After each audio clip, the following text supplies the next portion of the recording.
Bulletin में सबसे पहले आपको बताएं कि पैनामा पेपर्स से बड़ी तहकीकाती रिपोर्ट मंजर आम पर लाने की तैयारी। दुनिया की नामवर शख्सियात के माली उमूर की बड़ी बैनुल-अक़वामी तहकीक पेंडोरा पेपर्स के नाम से मुकम्मल हो गई।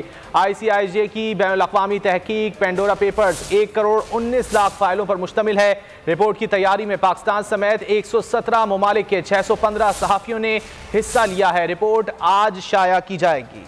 तैयार हो जाएं, खुलने वाले हैं बड़े राज। दुनिया को दहलाने के लिए तैयार है एक और सहाफती धमाका। पनामा पेपर्स के बाद अब आ रहा है पेंडोरा पेपर्स। दुनिया के नामवर शख्सियात के माली उमूर की बड़ी बैनुल-अक़वामी तहकीक पेंडोरा पेपर्स के नाम से मुकम्मल हो गई। पाकिस्तानी शख्सियात भी शामिल हैं। पेंडोरा पेपर्स को पनामा पेपर्स से बड़ी तहकीक करार दिया जा रहा है। ICIJ की बैनुल-अक़वामी तहकीक पेंडोरा पेपर्स 1 करोड़ 19 लाख फाइलों पर मुश्तमिल है। नामवर शख्सियत के माली उमूर की तहकीक में दुनिया भर के 600 से ज्यादा रिपोर्टर्स ने हिस्सा लिया। पेंडोरा पेपर्स के लिए दुनिया भर के 150 मीडिया इदारों ने हिस्सा लिया। पाकिस्तानी सहाफ़ी भी इस रिपोर्ट की तैयारी में पेश थे। दुनिया की सहाफती तारीख में किसी तहकीक पर काम करने वाली ये सबसे बड़ी सहाफती तंजीम है। पेंडोरा पेपर्स पर रिपोर्टर्स ने 2 साल तक काम किया। रिपोर्ट इतवार के रोज शाये की जाएगी।